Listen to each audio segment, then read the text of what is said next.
Welcome to the Cosmic Connection. What you're about to hear and see may well disturb you, but please keep an open mind. You may find that the information offered on Cosmic Connection differs from anything in your previous experience. The views and opinions discussed here are not necessarily those of the organization broadcasting this program, and they are certainly not endorsed by the government of this United States of America. Our government continually seeks to suppress the investigation of unidentified flying objects and all other subjects of a like nature. These opinions, however, are not the views of hucksters or charlatans trying to exaggerate the importance of the message in order to exploit the public for their own gain. On Cosmic Connection, you'll see and hear from honest, thoughtful people whose only desire is to understand the remarkable experiences they've been party to. To shed light is our motive here, and in that spirit, let me now welcome you to the Cosmic Connection and to your host, the Cosmic Connector.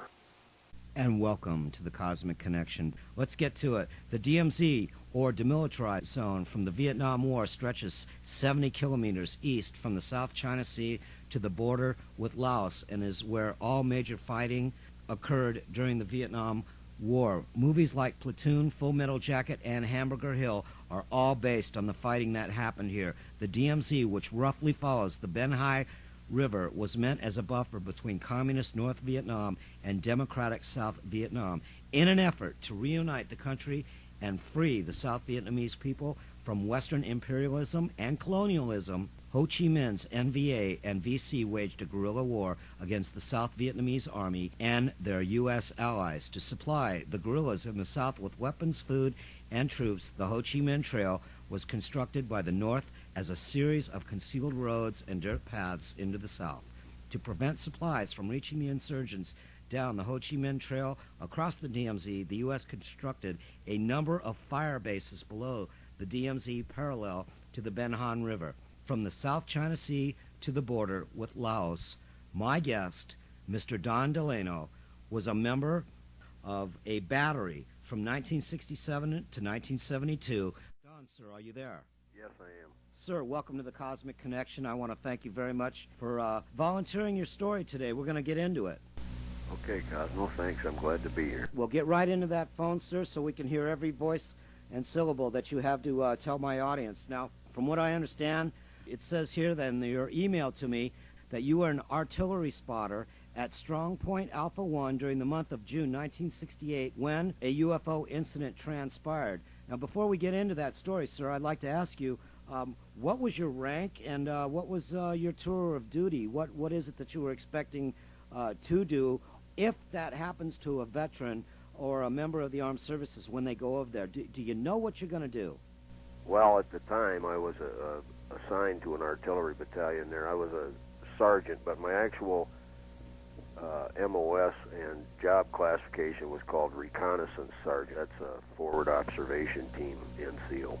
With this unit that you were with, what exactly was it that you're doing? Our guest last week, Mr. Ron Hayes, he was a member of a battery unit that were in bunkers and got information from the troops that went out into the bush and came back, and then they just raked holy hell on them, as was his job to do. What did you do? Well, forward observation is what they call the eyes of the field artillery. You can't fire guns just blindly. You have to have somebody out there directing the fire and relaying information back to the rear and instructing them on how to adjust their fires for effect on the enemy. Is that what you did? Yes. Oh, I see. So you went out into the bush.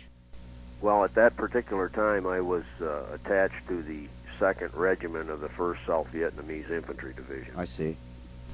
Now, you were there in 1967, and this was, it was hot. Well, there was a lot of activity in the northern part of the country, pretty much all the time. All right. And like I said in the statement, it's the Ben Ha River. Am I pronouncing that correctly? The Ben Hai River. The Ben Hai River. Okay. Right. Now, that was was that called the Perfume River? No, the Perfume River actually went through Hue City. That was the old imperial capital. That was probably 40 or 50 miles south of there. Oh, I see. All right, I see. Because, like I said, our guest last week brought up the Perfume River. Okay, so And along the Benhai River were places that some of our veterans may remember: the Rock Pile, Quezon, Lang Vei, Dong Ha, Con Tien. Is that correct? That's correct. And where were you located, sir? Well, I've been pretty much all those places. I've never been to Lang Vei, but I've been to Quezon, Yes. Duluth, Sarge, Vandergrift, Rockpile, Jolin, Wow. Contien, Alpha 1. You were there for 4 years, which is kind of rare, I guess. Well, I was a career soldier, so it's what they used to call a regular Army soldier. And, it just goes with the territory. Not being in the service or not been over there, you're going to have to excuse me for my lack of knowledge, sir. Oh, that's all right. All right. Now, let's get into, we were shelling the sampans in the mouth of the Benhai River when we noticed the hovering lights through our night observation device, and you stated in parentheses, this is a large classified starlight scope. Yeah, at that time, as far as I know, that was a classified thing. We didn't want the enemies to know that we had the capability of observing them without a light source such as would have been needed with infrared. Actually, the way that scope operated is that it amplified all the ambient light, hence the name starlight, and gave you the ability to actually see the enemy. This was quite a bit larger than the small scopes that they used for snipers. It was larger and had a much larger range, so we were able to see quite a long distance with it. Well, Mr. Ron Hayes did touch on that briefly last week, telling us about this, that that was pretty new equipment that you had. Being classified is something that I didn't know, and he spoke to our audience stating that it was on large tripods. That's exactly right. And I remember, I don't know what your wealth of knowledge into the UFO field is. Most people, if you haven't seen one of these things, which you have, or think that you have, myself, I just couldn't read enough books. And one of the books that I read was The Day After Roswell, where Colonel Philip Corso states that they back-engineered some alien artifacts which made the starlight scopes, which were supplied in the early part of the Vietnam War.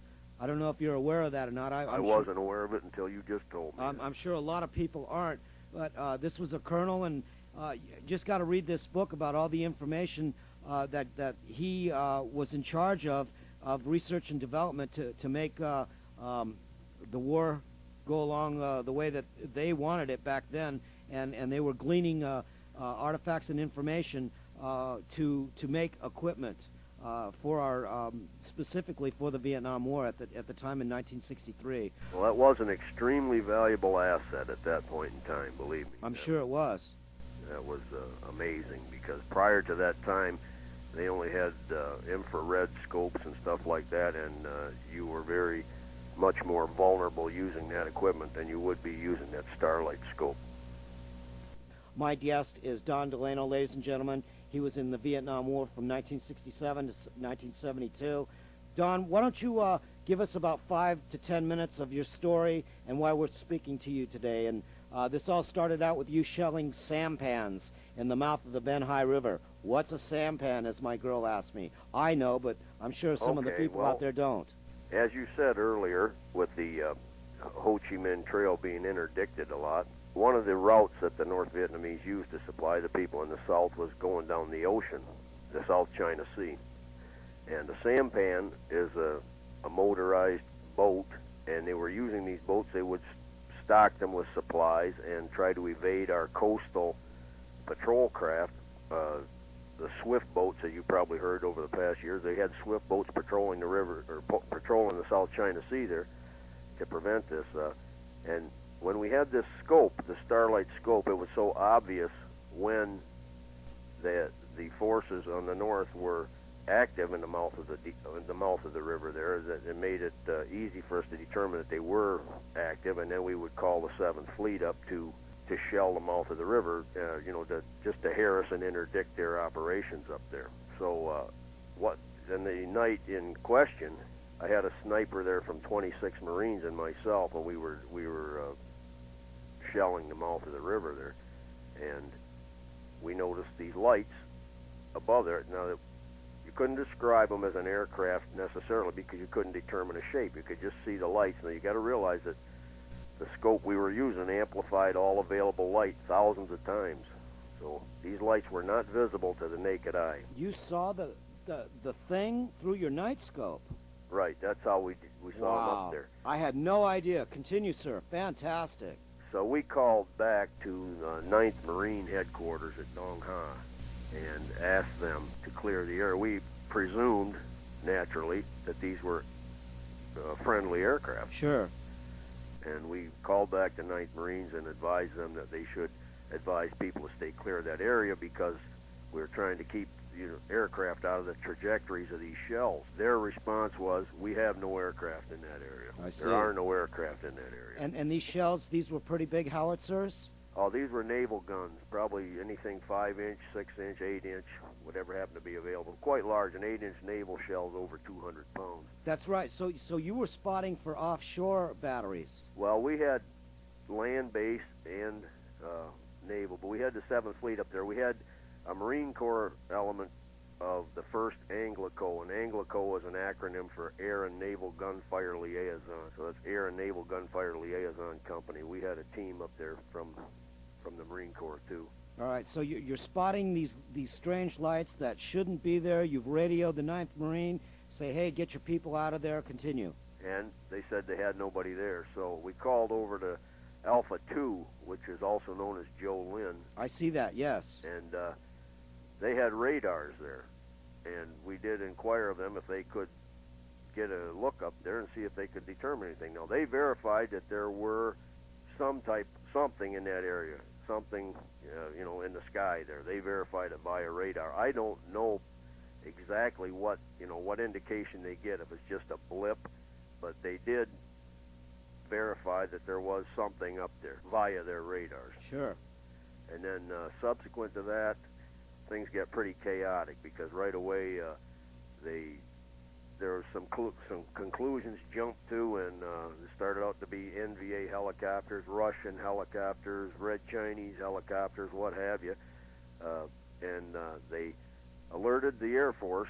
The Air Force sent interceptors up there, and then things really got chaotic because you got to realize that these guys flying over the ocean at night at that high speed and depending on their instruments, and that's tough. That's really tough. I mean, I could see where them pilots could get panicky because I think most people would presume if you're up there trying to intercept an aircraft that he's got some capability to shoot you down.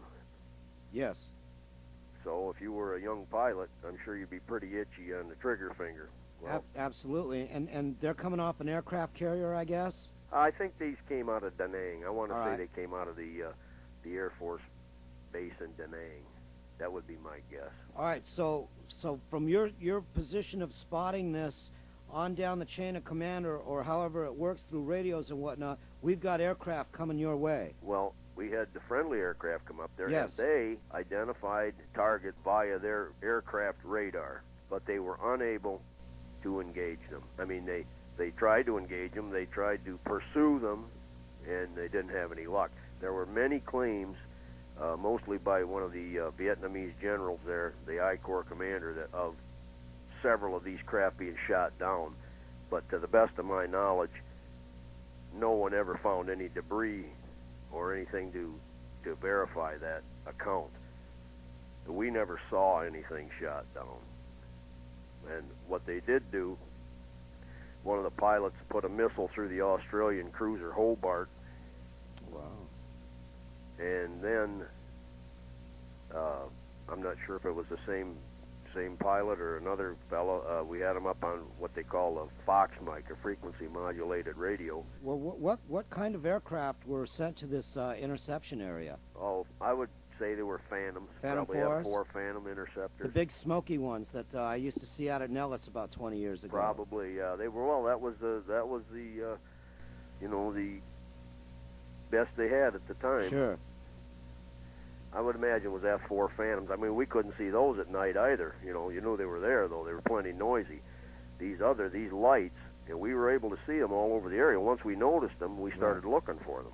Well, in all the reports that I've read, and some reports even have it, there were no such thing as North Vietnamese Army helicopters. They just, if they had one, they had one or two of them, and they were way up north, and they used them for like ferrying important people and stuff. They Well, weren't used that- that may be so, but they originally they told us that they were Russian helicopters, because the Russians and the Chinese and everybody else, was all the communist nations, were, providing support to the North Vietnamese Army. Sure. But they told us that they thought they were troop helicopters. They thought they were supply helicopters. They thought, they was just some wild speculation. However, no one's ever identified anything like a helicopter, and the helicopters of those days were quite loud, and you could not hear these craft. These lights that you saw through your night scopes. That's right. Was there any in the sighting of UFOs? There's always some interference with electronics, vehicles, radios, such thing. Did you have any interference, or? Well, I can't say positively, because all we had were radios. We didn't have any electronic equipment other than radios.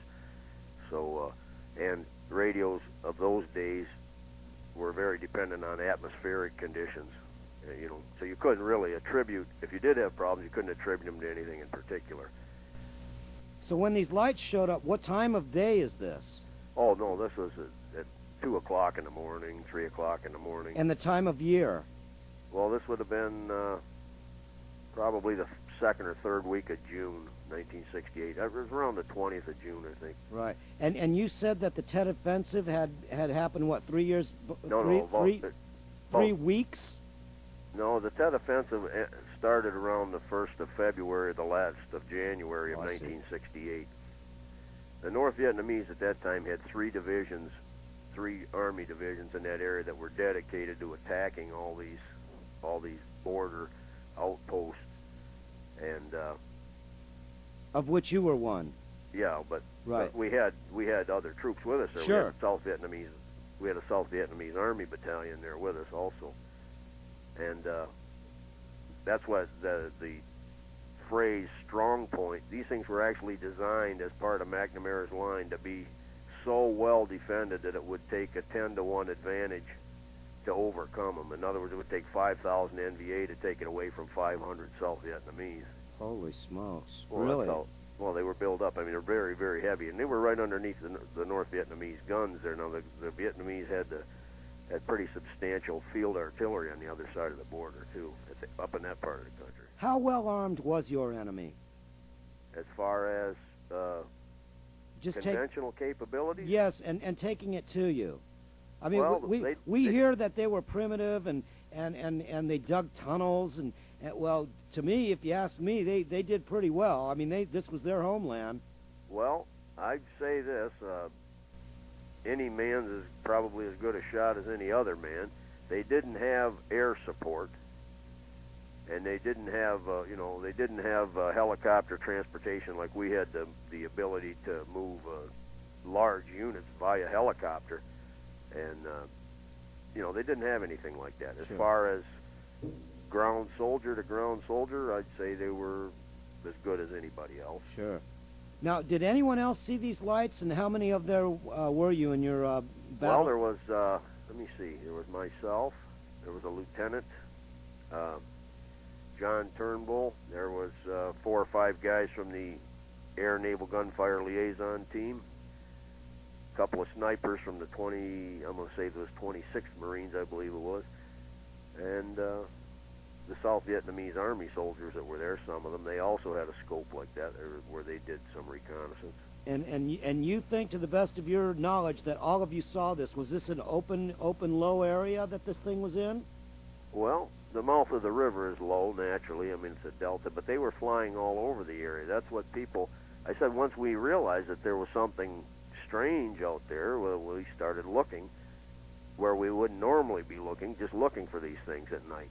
And I think I mentioned to you that Charlie 1, which was a fire support base further down Highway 1 there, below Alpha 2, we saw one go over there one night, and we warned them on the radio something was flying over that way, and we saw a high-speed strobe. Now, a high-speed strobe, to me anyway, would indicate photo reconnaissance.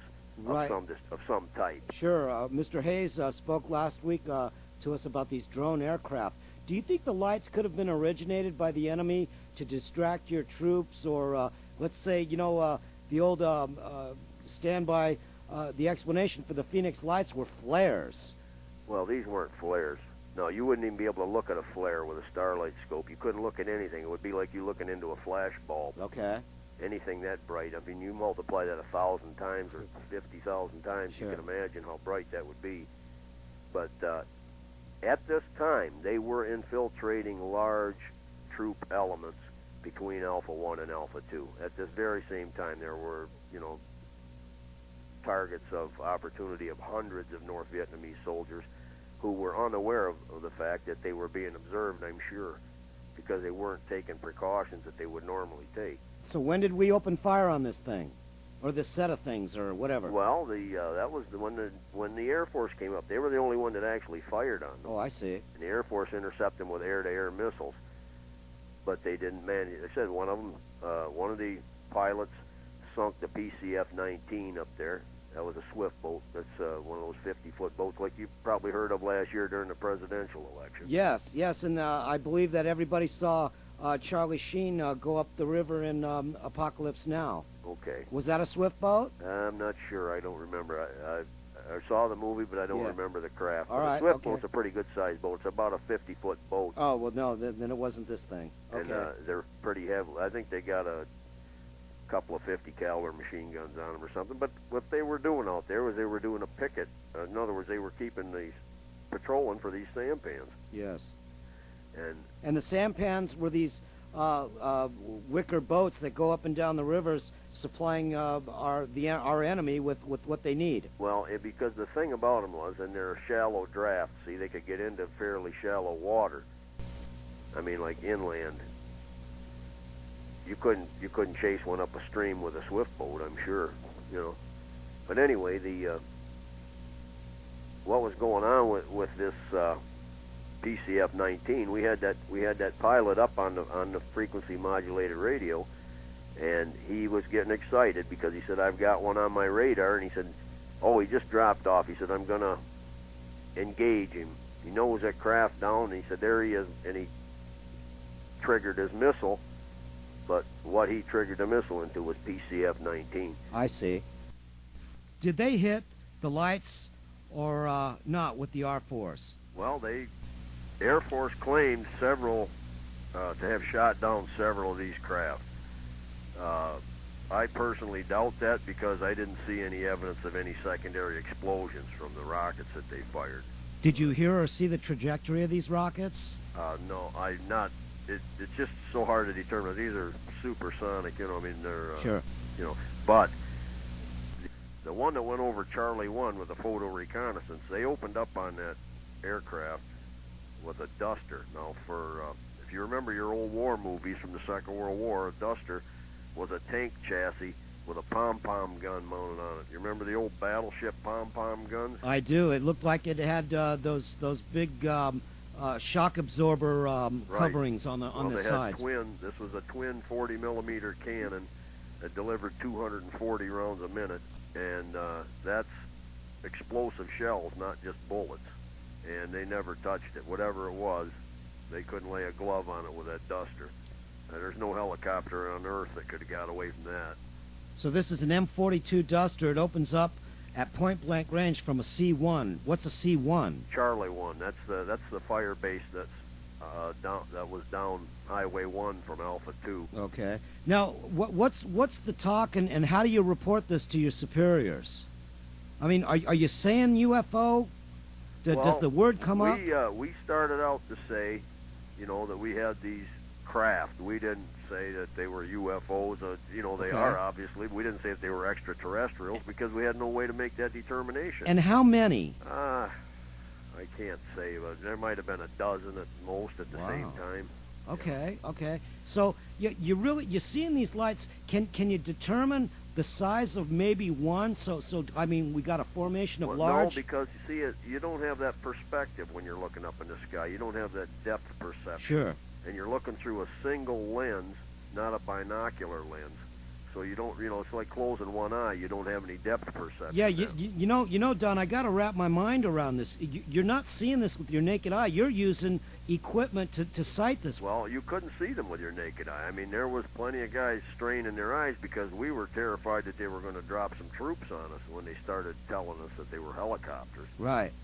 And if they were helicopters, they didn't make any noise. That was the amazing thing about them.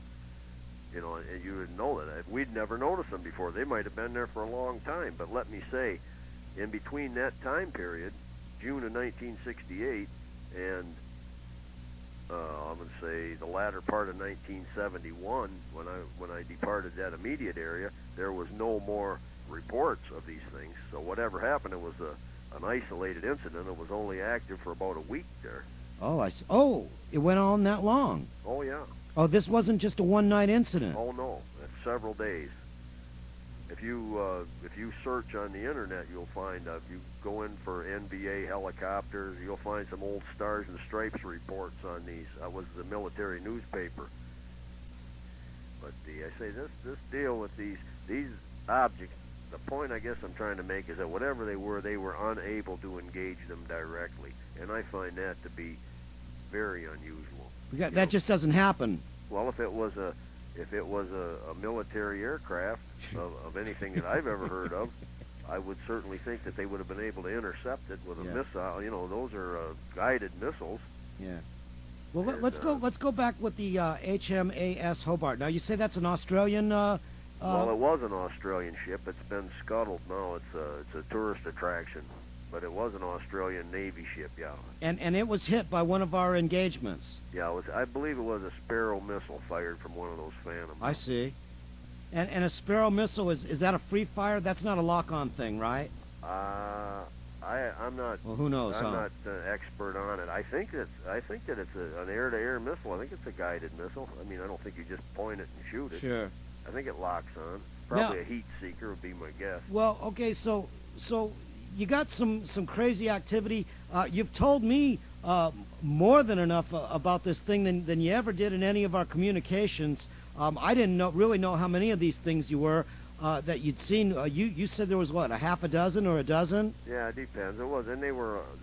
But the thing is, I can't, being unable to identify them as a specific type of craft. Sure. I can't say that there was 12 of the same thing or 9 of one type of thing and 3 of another. Don, I got to commend you on not speculating. You haven't speculated once during the whole interview, and I gotta tell you that's great.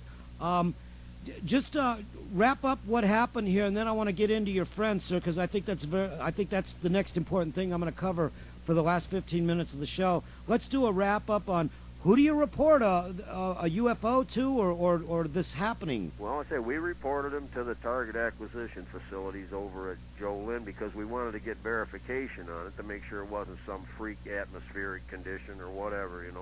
Could be something, but it wasn't like a will-o'-the-wisp. I'm talking about these were invisible to the naked eye. Had we not had that scope, we wouldn't have seen them. Yes.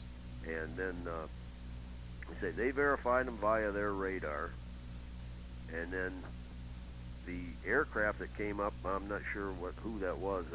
I know it was U.S. aircraft, but they verified them with their radar, but they were unable to engage them directly. And now the South Vietnamese commander, one of the major commanders up there, he had put stories out that there was anything from 6 to 12 of these things shot down, and they were, but no one was ever able to recover any wreckage or anything to prove it.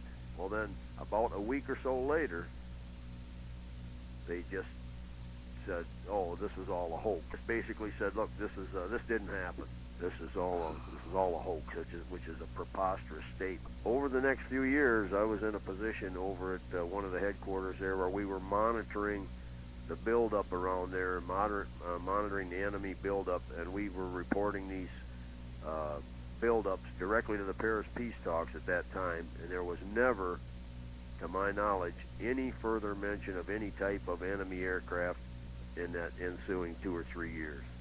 Don, let's get into, as if this wasn't serious enough, you have a concern, sir, David Lemke. Yeah, well, I knew David Lemke from previous things. David Lemke joined our FO team up on Alpha 1, and he wasn't there more than a few hours. They had a disastrous explosion and the subsequent burning of a bunker in which he was killed, he and 2 other men. And one of the other men was another member of our team. So this bunker burned, and I didn't find out until we didn't have anything to excavate this with. We only had these tiny little shovels they call E-tools.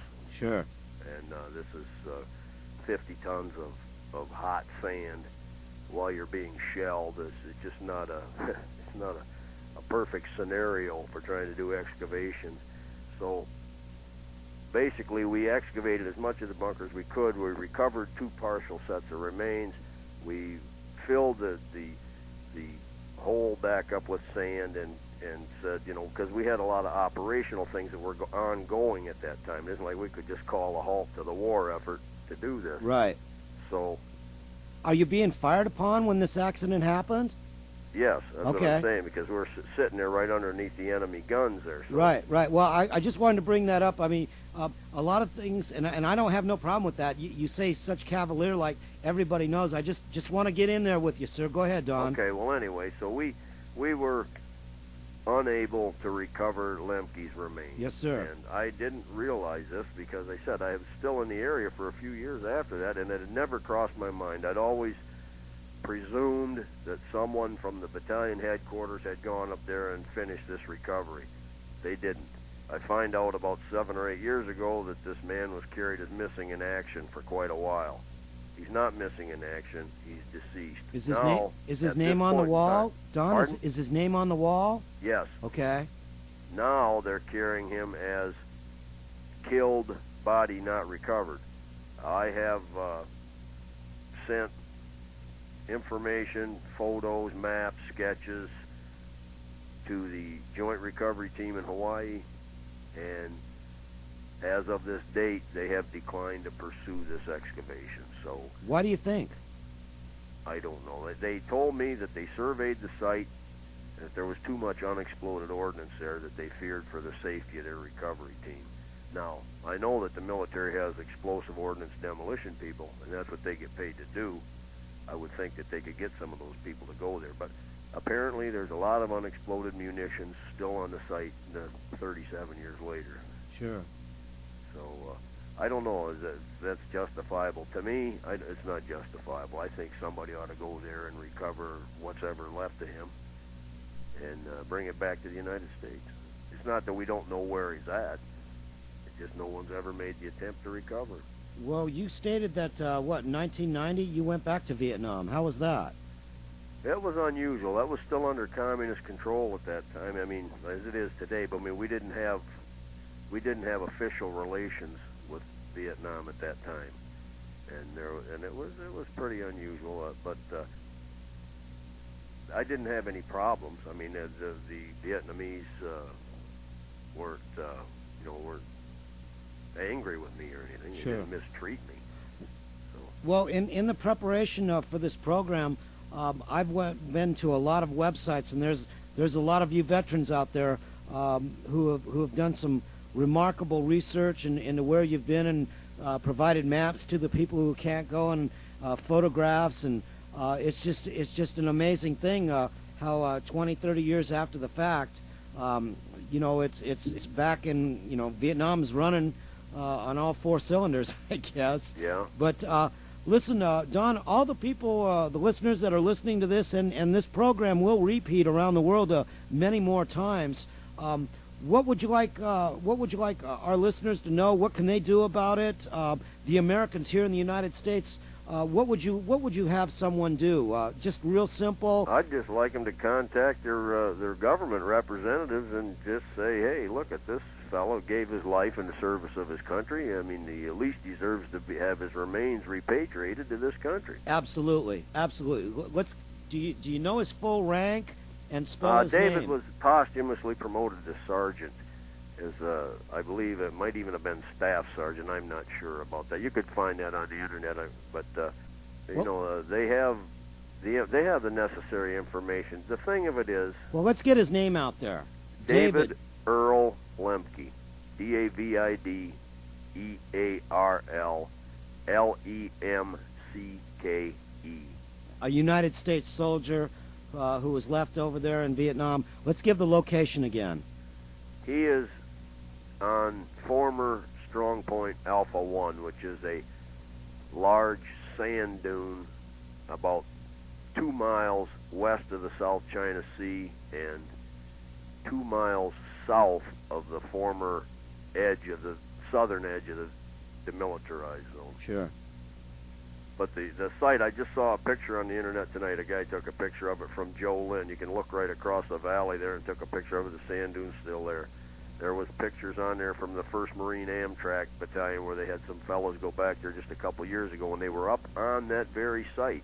But of course, they wouldn't know this guy. No, they didn't. They don't know the story. There's a million stories that nobody knows. This is just one of them, and I am proud, sir, to get this out there and tell people about this. Well, I appreciate it, Cosmo, because these guys, you know, like I said, that's a pity that there's this kid laying in an unmarked grave that could have just as easily been me. Yeah.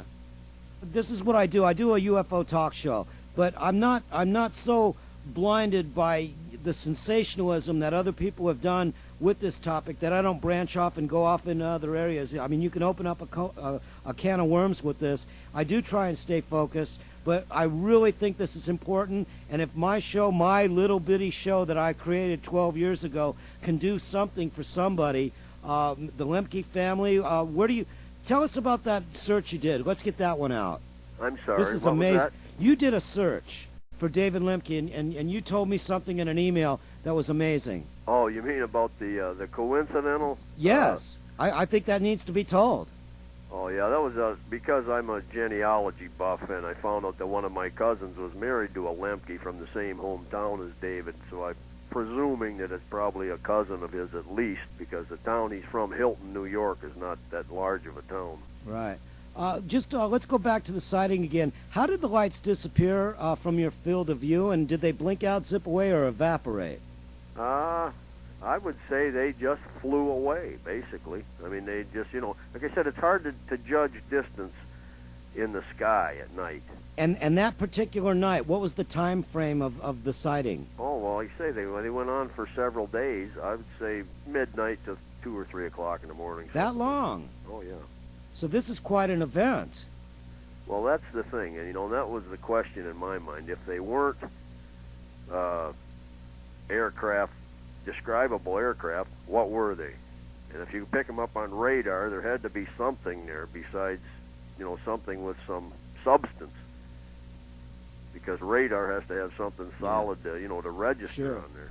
Give me the location of the sighting. Well, it would be right at the mouth of the Benhai River, right in the middle of the demilitarized zone. I couldn't give you a coordinate. The name of your company? Oh, my outfit was 1st Battalion, 40th Field Artillery. Well, ladies and gentlemen, a fantastic interview. We're just going to call this the incident of, 1968 at the mouth? Just call it the DMZ UFO incident. The Benhai incident, yeah. Well, absolutely. You can do that. If you do your, you know, if you check the sources that are available, readily available to anybody, I say you can use DMZ, UFO, NBA helicopter. You will turn up some information on this. Well, I found your story, and I found about 8 others. I got to tell you, Don, there isn't a whole lot out there. That's why I started researching this about 4 or 5 years ago. I was interested in UFO activity during war conflicts, and when I came to Vietnam, there's not a whole lot of stories. Well, I'm just saying, you know, hey, if I was coming here from somewhere else, what would be interesting? What's going on over here with all these explosions? I mean, it would be the obvious place for somebody to go look, I would think. Wouldn't that pique your curiosity? Absolutely. Absolutely. Don, we got about 4 minutes to go. I got to pay some bills here. How would you like to wrap up? And let's tell everybody, do you have an organization you want to promote? I know you don't have a book. And why did you give this story out? Obviously. Well, I actually came across a site in Australia, and they were talking about scuttling the Hobart. That's what got this started. And the Hobart was this Australian, I believe it was a cruiser, might have been a destroyer, I'm not sure. But anyway, it was one of the ships that supported us off the coastline there. And just recently, within the past few years or so, they scuttled it and they made a tourist attraction out of it. In other words, it's on the bottom of the ocean now. But they had the history of the HMAS Hobart on that site, and that missile incident, which was a direct result of this UFO incident, was was a very major part of that story, how that happened. And they had a couple of men, actually a couple of seamen, killed on that in that incident. But that's how it got started. I wrote a letter to the guys down there that had been, the Hobart Society or something, telling them how much I appreciated the fire support that they provided us for so long up there. Well, very good, sir. If we get any emails in, I will forward them to you. Anybody out there have any questions for Mr. DeLano, you can send them to ufotvshow@hotmail.com. That's the Cosmic Connections email, and I will forward them to Mr. DeLano. Sir, I want to thank you very much for giving us your story, and best of health to you and your family, and thank you so much for sharing part of your life with us, sir. Well, thank you, Cosmo. I really appreciate the opportunity to get that story out on Dave Lemke, too. I really appreciate it. Thank you so very much for having me. It's my honor to do that, and you have a good evening, sir. Okay. Good night, ladies and gentlemen. Mr. Don DeLano, fine American, taking care of us out there during 4 years of the Vietnam War in the DMZ. Holy smokes. Again, I am your host, Cosmo.